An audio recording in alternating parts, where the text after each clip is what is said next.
Atenção! Começa agora uma teleaula de História do Ensino Médio. Você vai assistir a teleaula de número 62. Bons estudos!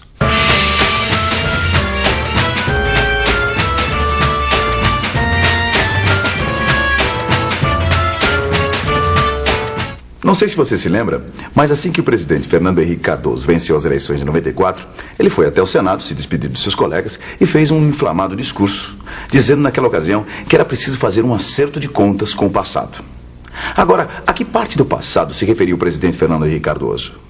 Resta, contudo, um pedaço do nosso passado político que ainda atravanca o presente e retarda o avanço da sociedade. Refiro-me ao legado da Era Vargas, ao seu modelo de desenvolvimento autárquico e ao seu Estado intervencionista. Este modelo, que à sua época assegurou progresso e permitiu a nossa industrialização, começou a perder fôlego nos fins dos anos 70. Modelo de desenvolvimento autárquico, Estado intervencionista. E tudo isso era na Era Vargas? Aliás, o que será que isso tudo quer dizer? E por que o presidente Fernando Henrique Cardoso afirmou que isso tudo ainda atravanca o nosso presente e retarda o avanço da sociedade? Bom, para responder e até mesmo refletir sobre essas perguntas, só mesmo assistindo a nossa teleaula de hoje, que tem como tema justamente a política econômica do segundo governo Vargas. Na teleaula de hoje, você vai ver os modelos de desenvolvimento econômico que estavam sendo propostos para o Brasil nos anos 40 e 50. E ainda hoje, você confere como o segundo governo de Getúlio Vargas foi marcado pela intervenção do Estado na economia.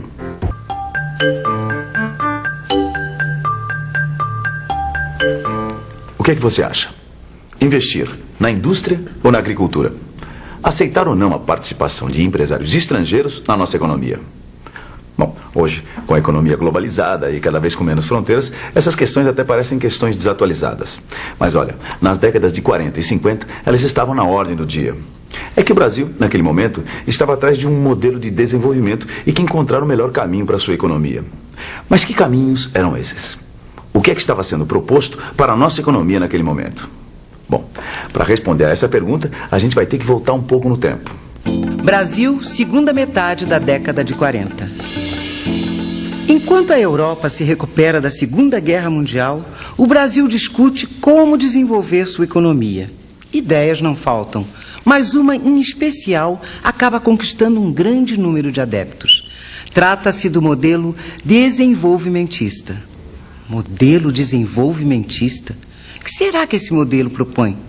Que caminho ele indica para desenvolver a economia no país? Instituto Roberto Simonsen. Não sei se você sabe, mas o Instituto Roberto Simonsen é o centro de estudos da Fiesp e tem como objetivo estudar e estimular o desenvolvimento econômico do país. Você deve estar se perguntando, mas o que esse instituto tem a ver com o modelo desenvolvimentista? Tem tudo a ver. Pois é, foi o industrial Roberto Simonsen, que hoje dá nome a este instituto, que liderou o grupo cujas ideias resultaram no modelo desenvolvimentista.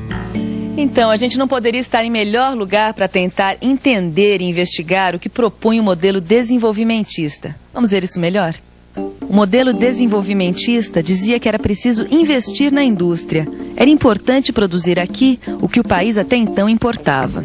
Só que não adiantava abrir mais e mais fábricas. Era preciso abrir novas estradas, criar mais linhas ferroviárias e melhorar os portos. Pois só assim as matérias-primas chegariam às fábricas e os produtos ali manufaturados poderiam ser distribuídos e chegar até os consumidores.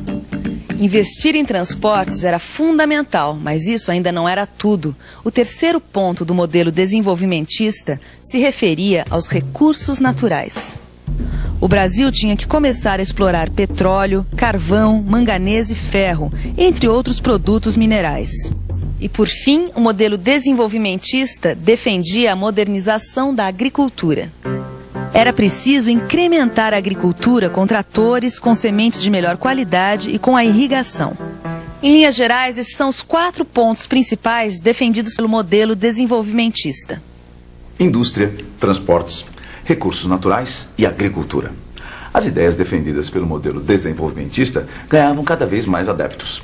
Mas para que essas ideias pudessem ser levadas adiante, era preciso o apoio do governo e a ajuda de empresas estrangeiras. Você ouviu bem? empresas estrangeiras. É isso mesmo. Entre os desenvolvimentistas, havia quem aceitasse a ajuda e o investimento de empresas estrangeiras. Mas olha, nem todos pensavam assim. E é justamente nesse ponto que há um racha entre os desenvolvimentistas. Dessa divisão surge o grupo dos nacionalistas. Os nacionalistas não deixavam também de ser desenvolvimentistas. Eles continuavam acreditando nas mesmas ideias, só que não aceitavam a participação do capital estrangeiro no nosso desenvolvimento. Para eles, os estrangeiros queriam apenas explorar nossas riquezas naturais e nos vender seus produtos industrializados. Mas não eram só esses dois grupos que propunham naquele momento opções de desenvolvimento para o país. Havia ainda um terceiro grupo que defendia um modelo de desenvolvimento que ficou conhecido como neoliberal. Para que se preocupar com a indústria se somos tão competentes na agricultura? O futuro do Brasil está na agricultura e não na indústria. Durante muito tempo pensou-se assim no Brasil.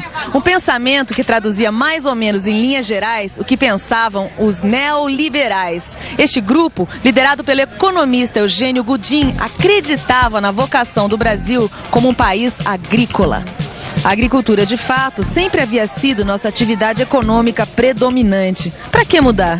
Com dinheiro das exportações dos produtos agrícolas, eles diziam, o Brasil podia comprar os produtos industrializados que precisasse. Na verdade, os neoliberais não eram contra a indústria.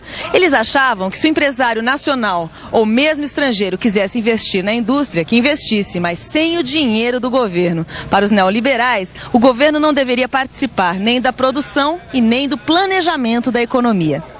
Só para não ficar nenhuma dúvida, vamos rever esses três principais modelos de desenvolvimento que estavam sendo discutidos no Brasil nos anos 40. Bom, a gente tinha os desenvolvimentistas, que pregavam o desenvolvimento da indústria, dos transportes e a exploração dos recursos naturais e a modernização da nossa agricultura. Tudo isso com o apoio do governo. Só que divididos entre os que aceitavam ou não a ajuda de empresas estrangeiras. Esse grupo, então, acabou se dividindo em dois, surgindo assim os nacionalistas, que não aceitavam a entrada de empresas estrangeiras na economia brasileira. E, por fim, vimos ainda que existia mais um terceiro grupo que defendia um modelo de desenvolvimento chamado de neoliberal. Além de achar que o caminho do Brasil era o da agricultura, esse grupo também pregava a não intervenção do Estado na economia. Para os neoliberais, o governo não deveria entrar nem na produção, nem no planejamento da nossa economia. Essas eram as três correntes que predominavam naquele momento no Brasil. Mas qual delas seria vencedora? Qual desses três modelos o Brasil iria adotar? Está na hora de nós recuarmos um pouco no tempo e ver essa questão bem mais perto. 3 de outubro de 1950. Os brasileiros vão às urnas escolher o sucessor de Eurico Gaspar Dutra. Contados os votos, uma surpresa. Getúlio Vargas, o presidente ditador, deposto pelos militares em 1945, é eleito presidente do Brasil. Em sua campanha, Vargas apoia integralmente a indústria, a exploração dos recursos naturais por empresários nacionais ou pelo governo e defende uma maior intervenção do Estado na área econômica. Apesar de seu discurso de campanha se aproximar bastante do modelo desenvolvimentista nacionalista, Vargas, na hora de montar seu ministério, acaba criando mais dúvida do que certezas. Integram sua equipe tanto ministros nacionalistas, que não aceitam empresas estrangeiras, como ministros desenvolvimentistas, que são favoráveis à participação do capital estrangeiro na nossa economia. Essa aparente falta de coerência do Ministério de Vargas revela, na verdade, uma das características mais marcantes do ex-presidente. Pressionado pela oposição que queria impedir sua posse, Vargas procurou amenizar essa situação formando um ministério que contava inclusive com políticos da oposição. Mas e na prática? Porque uma coisa é montar um ministério com integrantes que defendem correntes contrárias. Outra coisa é governar com um ministério assim.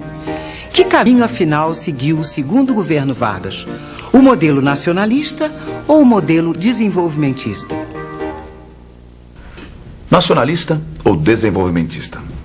Nenhum, nem outro. Ou melhor, os dois.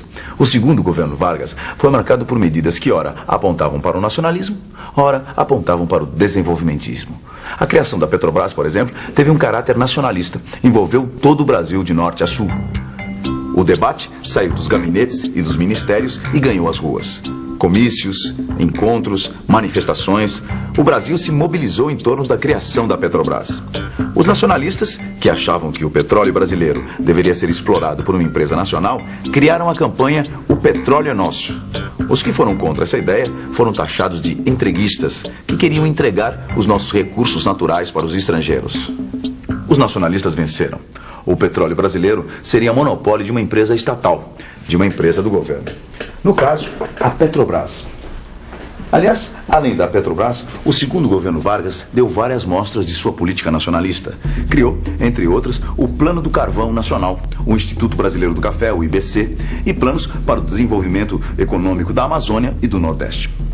Mas, no fundo, todas essas medidas, essas leis, todos esses feitos de Vargas, como a Petrobras, por exemplo, foram aumentando cada vez mais o papel do governo na economia do país. Para muitos, o governo foi virando uma espécie de empresário, produzindo bens e investindo capital. E por falar em dinheiro, como será que o governo Vargas agiu em relação ao capital estrangeiro? Está certo que Vargas tomou uma série de medidas nacionalistas durante o seu segundo governo, mas ele não era apenas nacionalista. Vargas queria também o capital estrangeiro, principalmente o capital norte-americano, que deveria financiar parte do Plano Laffer. O Plano Laffer, de autoria do então ministro da Fazenda, Horácio Laffer, previa uma série de investimentos no país, principalmente na área de transportes, energia elétrica e agricultura. Vargas chegou até a criar um banco para financiar e receber os empréstimos estrangeiros, o BNDE, que hoje se chama BNDES, e ainda financia projetos de modernização do país. 1954. Estamos no último ano do segundo governo Vargas e os primeiros resultados da sua administração começam a aparecer. A Petrobras entra em funcionamento. Em Minas Gerais é inaugurada a Companhia Siderúrgica Mannesmann. E a usina de Paulo Afonso, no Nordeste, começa a produzir energia para a Bahia e Pernambuco. E ainda tinham as indústrias que, com o apoio do governo, trabalhavam a todo vapor. Como você vê, a política econômica de Vargas consegue obter resultados. Mas, afinal, que política foi essa? A política da intervenção, da presença marcante do Estado na economia. Porque, independente de Vargas ter sido nacionalista em algumas decisões e desenvolvimentista em outras, a marca fundamental da sua política econômica é mesmo a forte presença do Estado na economia. Esse tipo de política econômica, onde o Estado interfere diretamente na economia, recebe o nome de política autárquica, intervencionista e centralizadora. Justamente a política econômica que o presidente Fernando Henrique Cardoso afirmou que atravancava o avanço da sociedade brasileira. Lembra daquele discurso que nós ouvimos no começo da nossa teleaula? No mundo todo, há uma tendência cada vez mais forte do Estado interferir cada vez menos na economia. Acredita-se hoje que o Estado deva investir em serviços públicos, aqueles que não podem dar lucros e que são essenciais para a população, como educação, como saúde, transportes, por exemplo. Ou seja, o tipo de Estado que hoje se diz ser o ideal está bem longe e bem diferente do tipo de Estado que Vargas criou. E atenção, se liga aí que é hora da revisão. Na teleaula de hoje, você viu os principais modelos de desenvolvimento que estavam sendo propostos para o Brasil nos anos 40 e 50. Você viu também que durante o segundo governo Vargas, o Estado interferiu diretamente na economia, investindo na industrialização e regulamentando suas regras. Apesar da política econômica do governo Vargas sofrer várias críticas hoje em dia, é importante que se diga que as iniciativas tomadas pelo seu governo é que permitiram que o Brasil deixasse de ser um país de economia agrícola para se transformar em um país industrial. Apesar disso, Vargas acabou terminando seu governo em meio a uma grande crise política que culminou com o seu suicídio. Mas esse já é um assunto para a nossa próxima teleaula. Até lá!